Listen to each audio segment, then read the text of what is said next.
Arnold Allen, streaking featherweight contender. I have long declared him future featherweight champion. Some might say that's a national bias, and to which I say to them, I don't care. I believe Arnold Allen is the business. The problem is he's facing one of the greatest featherweights of all time in Max Holloway. However, a potentially diminished Max Holloway, Tom Ballum. What do you make to that potential tag of Mr. Holloway? Well, before I issue my riposte, Joe, can I just clarify, is that your position? I will not reveal that position just yet, Tom. Well, I would love to hear it, Joe, because that would get my loins burning, my fire very much lit. Joe, you only have to go back a couple of years after Holloway lost to a certain Alexander Volkanovski for the second time. Yes. The second time. Not quite conclusive, but with a loss in his next fight, the Blessed Express would have been ground to a halt. He faced a young man called Calvin Kattar, a great boxer. A man with fantastic hands, good volume, fighting out of a solid, stiff jab. One of those jabs that rocks your head back. Rock 'em, sock 'em, non-stop. Kattar was looking fantastic, Joe. So, the stage is set. Max Holloway enters the fight. People have forgotten. What went on to happen, Joe? In that fight, Max Holloway averaged a shot, and I'm saying a strike, every 2 seconds over 25 minutes to put on one of the all-time beatings in the octagon. That's actually a really good point. I will then counter that by saying the following fight, he fought Yair Rodriguez, in which Max took quite a lot of damage to a decision victory in which he had to wrestle to. And then the fight after that, let's be honest, Alexander Volkanovski in their trilogy fight mashed him. Like, he got mashed in that fight. Straight up, not even close. All 5 rounds, utterly dominant. I'm the man, you're not. And we'll get to Arnold Allen in a second, but let's talk about the narrative of Max. 31 years old. He's been in the UFC since he's about 19, 20 years old. Like, crazy Raul Rosas Jr. numbers, you know, in terms of, like, starting. And I don't... He's only ever been in wars. Like, even in fights he's dominated, it's like, my chin is my sort of, like, thing that's going to break you. You know, along with the striking, obviously. I'm not going to do him dirty like that. You know, he is a fantastic, well-rounded striker, but it's like, you can hit me, but I'm not going to go anywhere. And guys can get sort of, like, punched out that way, and then also with Max firing back there, that'll cut off your breathing, that'll upset your rhythm. Max is really good at that. But, you know, at a certain point, how much more can your chin take? Joe, you're giving me certain vibes here. What's the vibe? What comes to mind? Well, the vibe that you're giving me, Joe, you mentioned in our preview of Justin Gaethje versus Rafael Fiziev that there comes a time in every fighter's life where enough is enough. Yeah. And it all comes crashing down. Now, we witnessed that happen to Tony Ferguson in brutal fashion. One of those early fights in the COVID pandemic. He fought Justin Gaethje, and it's, wow, it was devastating for a former great. That led you, Joe, just a few short years later, to predict that Justin Gaethje would meet a similar fate against the young, onrushing Rafael Fiziev. You set it up perfectly for your man Gaethje to go out there and put a whooping on Rafael Fiziev, and I feel like you're going to do it again here. Are you predicting a Holloway drop-off to that extent? No. Just off the back of losing to Alexander Volkanovski? No. Who we know is the top, the creme de la creme, the top of the sport. Pound for pound, number one in most people's books. Yeah, in my book as well. Like, I think Volkanovski is the pound for pound best fighter in the world. I don't think we're going to see that level of drop-off on Max. You know, it's a fair narrative, I've got to say, but I don't see it yet. I think the thing that really appeals to me about Arnold Allen for this matchup here is that there's a few tools that I think line up quite nicely for Arnold Allen. Well, just before we do get into the actual technical breakdown, perhaps we should give a little overview of Arnold Allen's career. Now, Joe, prior to his win over Dan Hooker in London, I believe it was. Yeah, last year. can you give me a rundown, like top 5 moments for Arnold Allen? He's had a long career, 10 fights in the UFC, undefeated. Can you just give me some of the highlights, some of the things that people will remember, just to get people kind of... Wait, hold on. Are we talking about like a casual fan here, or are we talking about fans who follow the sport deeply, like our listeners do? Yeah. I mean, let's start off with the ones for the casual fan, as you put it. The majority. The Sadiq. Just give us the highlights. What are the big memories? I want the nostalgia right, but hold on, to wash over. Hold on. Yeah, but you're not going to have that though of a guy who's fought on undercards of fight nights and has slowly gone about his work in the UFC. Like, it's not a fair setup there. Like, that's not a fair setup of Arnold Allen, and I think that he has over time just accrued a really nice run. And he has had moments, he has had issues in the past, like he had the Mads Burnell fight where he had got the front, he got like a guillotine choke in like the 3rd round in a fight that he was losing. He has done that a few times where he's had to like pull something off. The Alan O'Meara fight, I think, was another one where, again, he had to like pull off something quite scrappy and scrambly to get the win. But it shows that late into fights, he can get those finishes. He can find a way to win. And then the one that I was thinking of in that pre-Dan Hooker, Calvin Kattar period was the Sadiq Youssef one, where Arnold Allen like beat up Sadiq Youssef for 2 rounds and then kind of took the 3rd round off. Like, it was... And he rocked Sadiq Youssef a couple times with a high kick. It was a really well-rounded performance from Arnold Allen. So that's kind of been the issue, is that he is this I don't know. It's the Leon Edwards thing, isn't it? It's like you're not this unhyped element of British MMA where it's like Michael Bisping, Darren Till, the trash talkers, that sort of thing that's going to get people going. When in actual fact, the guys that will be champions are Leon Edwards, Arnold Allens, Mohamed Makayevs. They will be the champs, not the more showy ones. Even a Tom Aspinall, I think, will become a champion one day. I think that we need to sort of change our perspective on Arnold Allen's career. Yeah, he hasn't been able to get the fights that he would like in the way that Holloway did on the rise, because Holloway is probably a bit more of a marketable draw. He's got his catchphrases, he's got a fan-friendly style. So easier to sell. Quite the political answer you gave us there. So I think what you're saying is there are no big moments that the fans can... Because how can you have a big moment if you're fighting on undercards of fight nights? Like, we're talking like, you're talking about a big moment where it's just like he's got a co-main event slot and he's facing, I don't know, Shane Burgos or Josh Emmett. He's not been given those guys. Only in the last 2 fights he's been given those guys. Joe, hold on. In the co-main here, it's also at featherweight. We're going to see a man called Edson Barbosa. Yeah. Now, that's a man who's jam-packed with absolute headline moments. That's not because he was always given the best matchups, the primetime spots. He went out there and put on performances that earned him that kind of status. Because he has a stylistic way of fighting that will probably, appeal to that sort of thing or create those sort of elements. I mean, we're, again, talking about Arnold Allen, who is, a southpaw striker who sort of leans forward on his front foot, kind of almost like in a wrestler stance, and strikes out of a wrestling stance.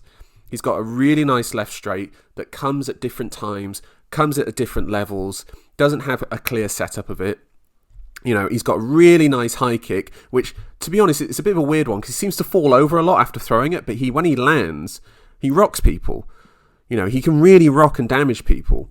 But again, he's faced guys where, it's just not had those chances to sort of like shine. And also with Arnold Allen is that he doesn't put himself into danger. He will, if he rocks someone and he's got him hurt and he feels like he's about to get out of position, he'll move back into position and that will maybe stop the exchange. So he's not going to go flying in there and potentially get himself damaged. He's got very smart lateral movement now. In the past, he was doing the lateral movement almost for the sake of it, whereas now it has an actual point and an emphasis to draw people onto his left hand. Mm-hmm. And that left hand, as you say, is a huge weapon. For sure. I mean, the man hits like a truck. Yeah. Let's be honest. Yeah. At featherweight, you don't really see power like that. Remember when he fought Dan Hooker and everyone was like, oh my God, Dan Hooker going down to featherweight, he's going to be a monster, he's going to be massive in there. Arnold Allen wasn't that much smaller than him. Like, Arnold Allen is like a big featherweight. I mean, have you ever seen his dad? Like, he's quite a well-known, strongman in the UK.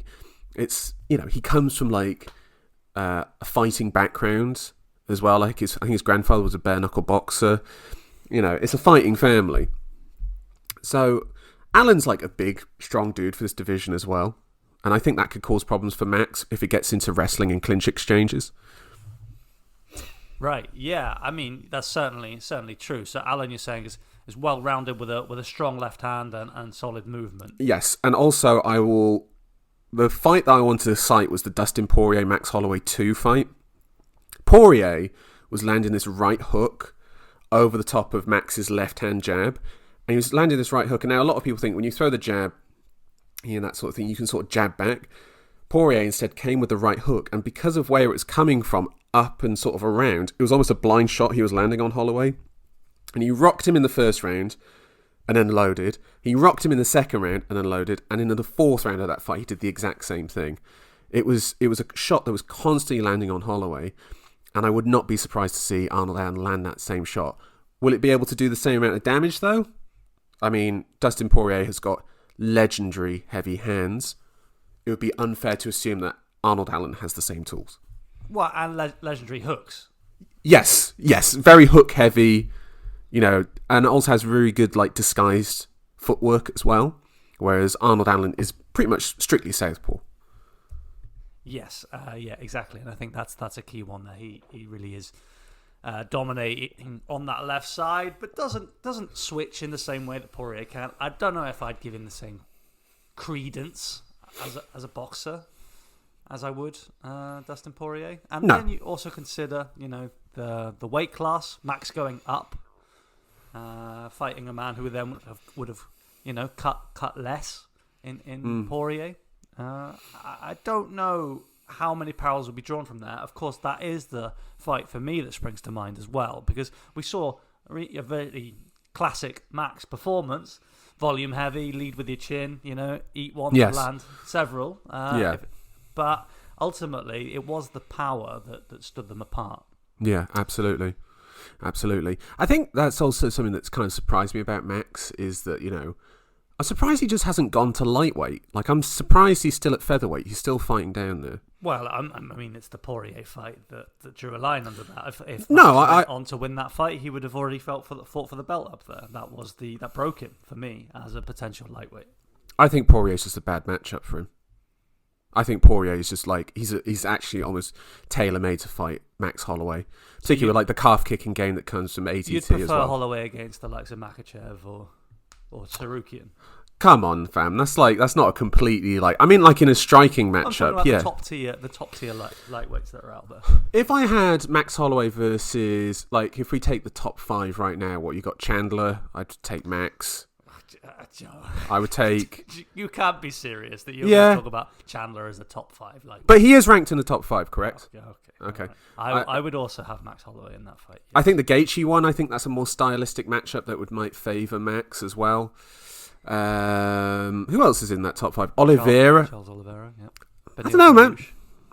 Dariush would be an interesting one. I think Oliveira could be a decent matchup for Max as well. Again, I think Max in a 5-round fight would beat Fiziev. It's a tantalising prospect. It is a tantalising prospect. And that obviously brings us to where we would go after this fight with a potential win. Not obvious for Max. He is kind of the Robert Whittaker of featherweight right now. He has been beaten and bested. Nobody wants to see that again. Him versus Volkanovski.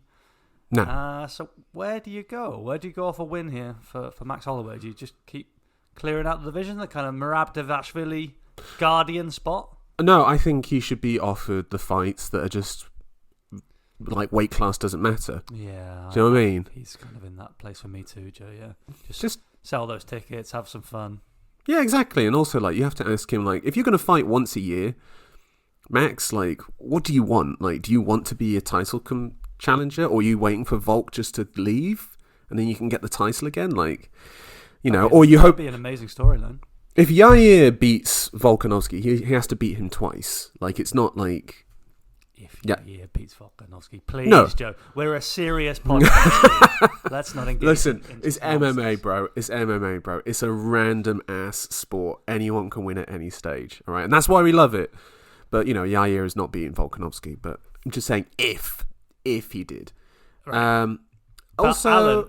Allen, of course, if he were to come on and win this fight, can he be denied? I mean, is there any universe you can say? That's more prestigious than beating Josh Emmett for the interim title. Yeah. Let's be real. Like, that's a nice title for Yair, but, Yeah, so what? Sorry, Yair, you're you're going to wait again? We're going to fast-track Arnold Allen? Yeah, that's what I would do. But no. I'm expecting that would probably be later in the year. That's if Volkanovski stays at featherweight. He seems to keep wanting his Makhachev fight in the UFC. Don't seem that bothered about making it, which I understand. Not just yet. Not just that. It's out there. Simmer. Easy. Slow cook. Yeah. You want the pork to just pull away. Do you know what I mean? You don't want it. It needs to have time to get to that level. 100% agreed. Yes. Now, I just want to make the case a little bit more for Max Holloway here, because I feel like you're not giving the man the respect he deserves. I'm giving him a huge amount of respect. Let's talk about how he wins this fight. All right. Yes, we know it could be an issue, the power, and it could shut him down. That's what we're saying. Now, Joe, you highlighted Arnold Allen's fight against Sadiq Youssef. I also want to return to that myself because Allen, he won the fight. He got those knockdowns. He hit some big shots, and as you say, a bit of a signature of his, he threw the kicks and kind of fell over. It was a little bit comedic at times, but the man was so powerful. There's a lot contained, a lot of kind of fast energy, muscle twitching going on when you watch Arnold Allen. But I just want to pull up a stat there from that fight. All right, round 1, we've got significant strikes, 13 for Youssef, 10 for Arnold Allen, with the one knockdown for Arnold Allen. I think everyone would have felt he won that round, especially with the takedowns. Yeah. Round 2, 18 significant strikes for Sadiq Youssef, 9 for Arnold Allen. With another knockdown. Not counted in the official score, but yeah, I remember a heavy shot also there.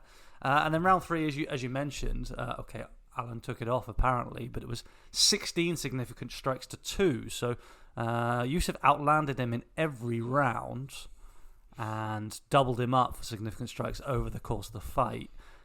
Nearly trebled him for total strikes. I can see the argument that's forming here because Max is obviously a very heavy volume striker, also boxing heavy, also headhunter heavy as well, which I do think that has an influence on the judges. I don't think bodywork impresses the judges massively unless there's a clear damage, like the Blachowicz shark bite. Yeah, that's unless we got that. Like, I don't think they favour that necessarily. I think this is also just a part of like Arnold Allen's game of a few years ago, because again, Allen has been fighting like once a year. He's been away in the lab, working away. I don't. Max has said he's been injured. He has been injured for sure. But Max has said it as well. Like, what am I going to learn about this guy who fights once a year? Like, I can't really predict anything. Whereas obviously Max has a ton of tape on him. That's why for Max, I would suggest a long-range kicking game to be implemented at points in the fight. Disrupt Arnold Allen, long kicking to the legs, long kicking to the body. That's what I would do. Disrupt his rhythm, get his hands moving in places that he doesn't want them to go, get him sort of like down pushing, trying to catch kicks, which could then set up the hands from there. You could also fake a sort of like, let's say a rear leg kick, which you could actually use then to disguise a step in to then jab from there. You could do things like that. That would be my suggestion for a game plan. I mean, let me tell you what I don't want to see from Max here. I do not want to see some signature Max Holloway elements, and those are standing in the pocket and trading like a wild man when it's totally not necessary. He loves it. He loves it. But against Arnold Allen, I don't fancy him in a gunfight. We've seen Max's chin stand up time after time, but we've seen Allen fold some people. We've seen him blitz some people like Dan Hooker. Well, and also Cater in that fight. Like, Calvin Cater was rocked really badly in that first round. Yeah, I'd like to see more of that, Joe. Also, Cater is a rounds 2, 3, 4, 5 sort of fighter. Like, he blew his knee out in the second round. It was like, there's not really much you can do if you're Arnold Allen with that. But I thought you won the first round. You can take from that what you can. Right, Tom. Dick on the line. What are you predicting? Yeah, Max Holloway wins this fight. Arnold Allen for me. Comfortable. Just coasts. Puts the work on him. Allen comes out looking like he doesn't know what's happened to him. He's been dapped from every angle. The volume's been put on him. Easy money. Just Holloway, stay away from trading in the pocket. Which he won't do. Come on. I think he's got the intelligence to back away from that. Now, ultimately, he was having a hard time, as you mentioned, with Yair Rodriguez. You know, those fast kicks, the power that Rodriguez does carry, and he recognised that and he switched it up. And I think also, you know, he's learned from fights like the Poirier fight. So I've got Holloway just masterclass. Arnold Allen decision for me. Blood and thunder, back and forth battle. And I expect Arnold Allen also to implement his clinch game to take rounds away from Holloway. Clinching him up against the fence, elbows from there, knees to the body. I expect that's where he'll attack the body from there, is from the clinch position.